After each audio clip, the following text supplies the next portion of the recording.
So friends, this is Kartike and I welcome you to the fourth lecture in this JavaScript play series. So आज की हम video में जानेंगे what are objects and arrays in JavaScript.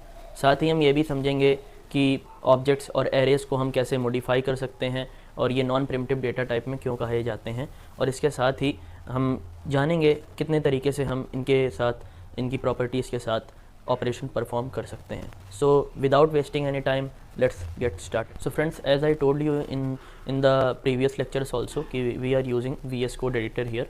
सो इस वीडियो में भी हम VS कोड एडिटर ही यूज़ करेंगे और जो भी हम यहाँ पे अपनी demo.js में जो भी ऑपरेशन परफॉर्म करेंगे हम इसे अपने क्रोम में भी चेक करते रहेंगे साथ में. और इसके साथ हमने demo.js लिंक कैसे करी है, इस लाइन की मदद से हमने लिंक किया है. ठीक है, तो सबसे पहले अब बात करते हैं what are different type of object in JavaScript. ठीक है फ्रेंड्स, सो ऑब्जेक्ट्स हैं क्या, मैं आपको बताता हूँ. ये हमारे आते हैं यूज़र डिफाइंड डेटा टाइप्स के अंदर. क्या आते हैं हमारे ऑब्जेक्ट्स, एरेज एंड फंक्शंस आते हैं यूज़र डिफाइंड डेटा टाइप या नॉन प्रिमिटिव डेटा टाइप के अंदर.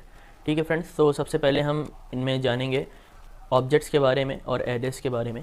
फंक्शंस के ऊपर मैं एक दूसरी वीडियो बनाऊंगा. ठीक है फ्रेंड्स, सो अब मैं बताता हूँ ऑब्जेक्ट बोलते किसको हैं और ऑब्जेक्ट दिखता कैसा है, ऑब्जेक्ट बनाते कैसे हैं. ठीक है, लिख देता हूँ मैं फर्स्ट ऑब्जेक्ट.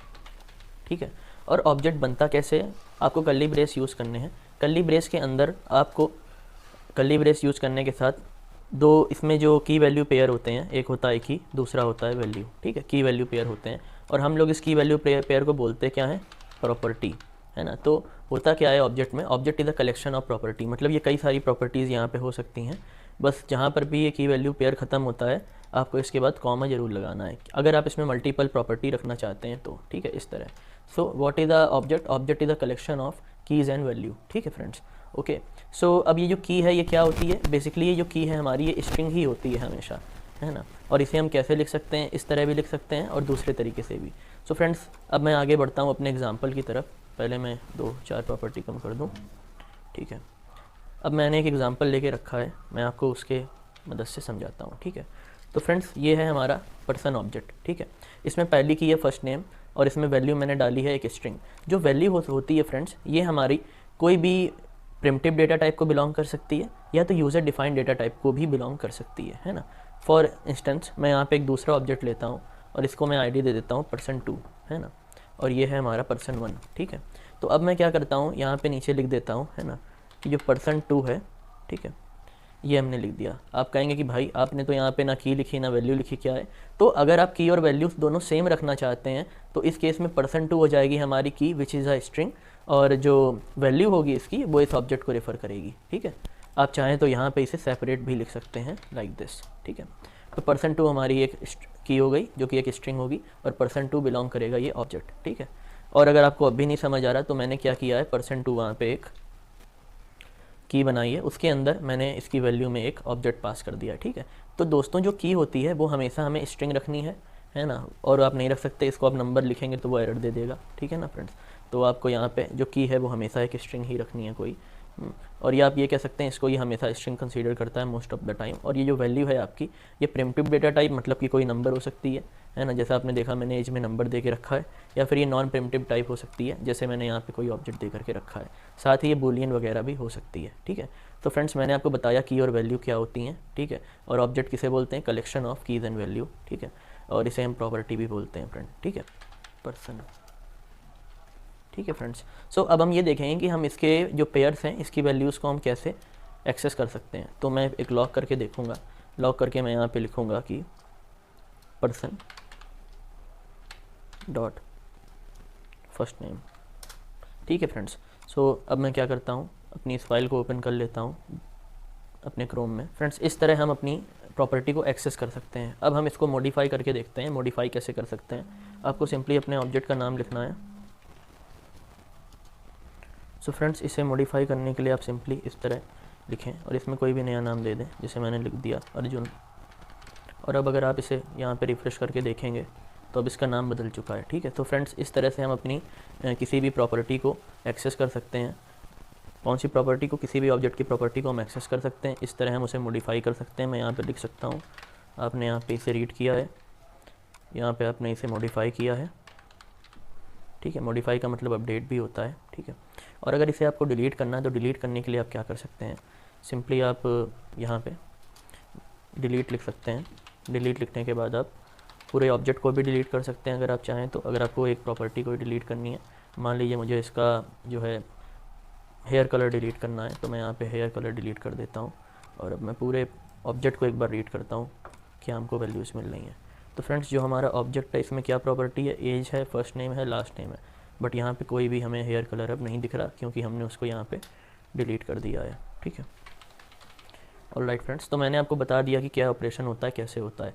अब आप ये कह सकते हैं कि क्या ये सेम इसी तरह डिक्लेयर हो सकती है जो हमारी की है, तो नहीं फ्रेंड्स, आप चाहें ना होगा फर्स्ट के बाद मैंने लिख दिया नेम। ठीक है, अब अगर फ्रेंड मैं यहाँ पे करूँ तो देखिए मुझे आंसर मिल गया जॉन। ठीक है, जो इसका ये है। ठीक है, इस तरह भी आप एक्सेस कर सकते हैं। तो फ्रेंड्स मैंने ये आपको बात बता ब्रेस से ये क्लोज हो रहा है। ठीक है, इसमें हमने 4 प्रॉपर्टीज़ डाली हैं। पहली प्रॉपर्टी में की वैल्यू पेयर में क्या है, फर्स्ट नेम जो कि वैल्यू है उसकी स्ट्रिंग, लास्ट नेम वैल्यू है स्ट्रिंग, एज में नंबर, और फुल नेम जो हमारी प्रॉपर्टी है इसकी की एक स्ट्रिंग है मगर वैल्यू में हमने एक फंक्शन डाला है। ठीक है फ्रेंड्स, सो अब हमें करना क्या है, हमको कॉल करना है इस फंक्शन को। कैसे हम कॉल करेंगे, मैंने आपको जो तरीके ऊपर बताए थे, है ना, दोनों तरीके से कॉल करेंगे। पहले जो दूसरा तरीका बताया था उससे आपको कॉल करके मैं बताता हूँ। ठीक है, तो यहाँ पे हमने लिखा पर्सन और इसमें हमको अब क्या कॉल करना है, इसकी जो प्रॉपर्टी है फुल नेम। ठीक है, हमको इसकी प्रॉपर्टी फुल नेम कॉल करनी, तो हम ये ब्रैकेट्स का यूज़ करके करेंगे। हमें आंसर क्या मिलेगा, अब ये फंक्शन को कॉल करेगी और ये फंक्शन क्या रिटर्न करके देगा हमको, एक स्ट्रिंग। दिस क्या है, दिस ऑब्जेक्ट जो होता है वो हमारे करंट ऑब्जेक्ट को मतलब करंट जो उसका पेरेंट ऑब्जेक्ट है उसको रेफ़र करता है। सो इसके लिए जो इसका पेरेंट ऑब्जेक्ट होगा वो क्या होगा, पर्सन। तो पर्सन डॉट फर्स्ट नेम ये अपने आप कॉल करेगा और ये इसको मिल जाएगा जॉन। उसी तरह दिस डॉट लास्ट नेम का मतलब क्या है, दिस का जो पेरेंट ऑब्जेक्ट है ये किसके अंदर पैक है, ये फंक्शन इस पर्सन के अंदर, इस ऑब्जेक्ट के अंदर, तो पर्सन हो जाएगा इसकी जगह, और पर्सन डॉट लास्ट नेम मतलब डो, तो आंसर आना चाहिए हेलो जॉन डो। ठीक है, सो फ्रेंड्स हम लोग इसको रिफ्रेश करते हैं, एज एन स्ट्रिंग देखने को मिल रहा है। अब क्वेश्चन इज़ दिस कि हम इस फंक्शन को एज अ फंक्शन कैसे कॉल करें। उसके लिए हमें यहाँ पे इस कोड को थोड़ा मॉडिफाई करना है। हमें यहाँ पे डॉट ऑपरेटर यूज़ करके उसके बाद हमको यहाँ पे फुल नेम लिखना है, उसके बाद यहाँ पे डबल जो आपके ब्रैकेट हैं इन्हें लगाना है, और इसके अब हम अगर रिफ्रेश करके देखें तो हमको आंसर मिलेगा और ये फंक्शन एक फंक्शन की तरह कॉल होगा। आंसर होगा हेलो जॉन डो।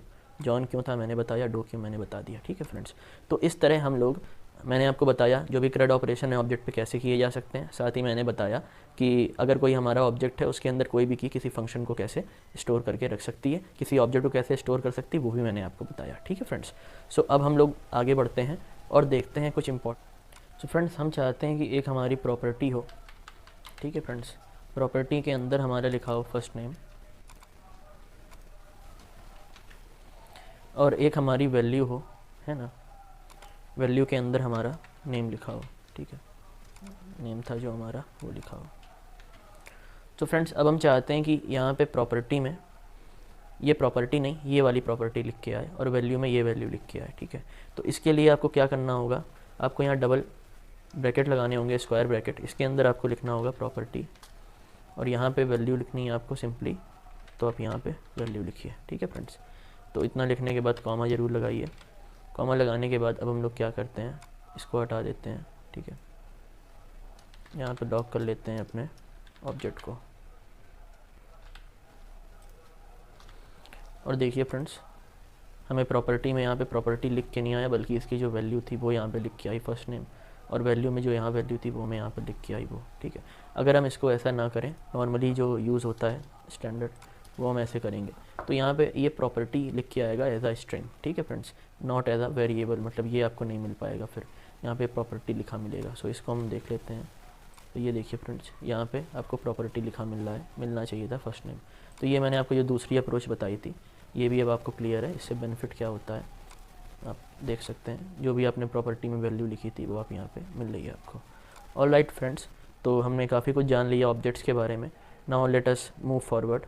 होता है आप अपने हिसाब से एरे को बना सकते हैं, और ये हेट्रोजीनियस एलिमेंट्स को, हेट्रोजीनियस ऑब्जेक्ट्स को स्टोर कर सकता है। मतलब जो ऑब्जेक्ट्स ये स्टोर करेगा ज़रूरी नहीं है कि कोई एरे है तो वो एरे ऑफ नंबर हो या एरे ऑफ स्ट्रिंग ही हो, है ना, मतलब वो हो सकता है उसमें आपके मिसलेनियस ऑब्जेक्ट्स हैं, कोई भी ऑब्जेक्ट है, तो that is fine in case of JavaScript. So सबसे पहले हम देखेंगे how can we declare an array in JavaScript. तो इसके लिए मैंने ये सिंटेक्स आपको लिखा है, ये बहुत ही पुराना सिंटेक्स है फ्रेंड्स।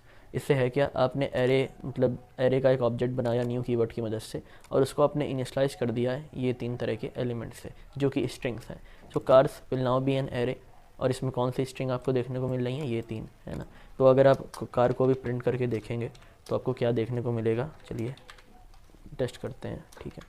तो फ्रेंड्स यहाँ पे आपको देखने को मिला है कार्स इज़ एन एरे, और एरे में आपकी एरे की लेंथ 3 है, और इसमें आपको 0 इंडेक्स पे ऑडी, 1 इंडेक्स पे वॉल्वो और सेकंड इंडेक्स पे BMW देखने को मिला है। और दूसरा तरीका क्या होता है फ्रेंड्स इसे डिक्लेयर करने का, आप यहाँ पे सिंपली जो है स्क्वायर ब्रैकेट लगाइए, स्क्वायर ब्रैकेट क्लोज करिए, है ना। इस केस में भी आप पाएंगे रिजल्ट इज सेम, कोई भी डिफरेंस नहीं है फ्रेंड्स, ठीक है। और एक और तरीका होता है फ्रेंड्स ये डिक्लेयर करने का, मैंने आपको बता दिया। आप सिंपली इसमें बिना कोई वैल्यू डाले भी इसे डिक्लेयर कर सकते हैं। उस केस में आप यहाँ पे सिंपली न्यू एरे लिखिए और इसमें एक साइज़ दे दीजिए। मान लीजिए मेरा साइज़ है यहाँ पे, मैंने रखना है एरे का साइज़ 3। तो इस केस में जो एरे होगी उसमें कोई भी ऑब्जेक्ट तो है नहीं, बट देखते हैं ये एरे बनी भी है कि नहीं बनी है। तो फ्रेंड्स ये एरे है, एरे की लेंथ है 3 क्योंकि हमने यहाँ पे 3 लिखा है, और इसमें कोई भी ऑब्जेक्ट नहीं है, तीनों एम्प्टी हैं, ठीक है।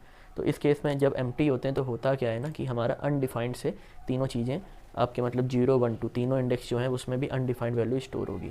जैसे अगर मैं यहाँ पे प्रिंट करता हूँ, है ना, 0 प्रिंट करता हूँ, कार्स के 0 इंडेक्स में कौन सी वैल्यू है, आंसर आएगा अनडिफाइंड।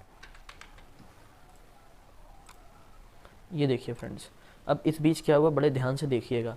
0 इंडेक्स पे BMW, फर्स्ट इंडेक्स पे ऑडी, सेकंड इंडेक्स पे मर्सिडीज़ है, ठीक है फ्रेंड्स, और 20th इंडेक्स पे होंडा है। अब जो बीच के आपके इंडेक्सेस होते हैं फ्रॉम इंडेक्स 3 टू इंडेक्स 19 आप वो भी इनिशलाइज किए गए हैं, बट वो 17 इंडेक्सेस किससे इनिशलाइज किए गए हैं, एम्प्टी से। एम्प्टी मतलब अनडिफाइंड से। समझ में आया फ्रेंड्स। तो इसको बोलते हैं कि आपके एरे में होल्स आ गए हैं, मतलब अनडिफाइंड वैल्यू स्टोर है। तो कभी भी ऐसी गलती ना करिए, जितना साइज है एरे का आप उतनी वैल्यू डिक्लेयर करें, है ना, वो ठीक रहेगा, वरना बीच में दिक्कत होती है, ठीक है फ्रेंड्स। सो ये मैंने आपको बता दिया डिक्लेरेशन, मॉडिफिकेशन, ठीक है। और इसमें कुछ खास, तो फ्रेंड्स यहाँ पे मैंने एक एरे बनाई है फ्रूट्स की, और इसमें मैंने ये 3 फ्रूट्स डाले हैं, ठीक है। अब ये पुश की मदद से क्या होता है, एक नया इंडेक्स बनेगा और इसमें वैल्यू के तौर पे आपकी ये वाली स्ट्रिंग चली जाएगी, है ना। तो पुश मेथड से होता क्या है, हम लोग एक न्यू एलिमेंट को अपनी एरे में ऐड कर सकते हैं। अब अगर मैं लॉग करके देखूँ अपने फ्रूट्स का, तो देखिए आपको क्या देखने को मिलता है। मैं रिफ़्रेश करता हूँ तो देखिए यहाँ पे 3 एलिमेंट पहले से थे, एक मैंने भी पुश कर दिया, 4 एलिमेंट हो गए, ठीक है फ्रेंड्स। तो ये बात होती है, मैंने आपको बता दिया। अब अगर हम लोग डिलीट करके देखें तो क्या इसमें डिलीट ऑपरेशन परफॉर्म हो सकता है, देखते हैं। फ्रूट्स में हमने डाल दिया 1, तो 1 इंडेक्स पे डिलीट ऑपरेशन परफॉर्म होगा कि नहीं, देखिए परफॉर्म हो गया, ठीक है। बट अभी भी इसकी लेंथ 4 थी, वो 4 ही रहेगी।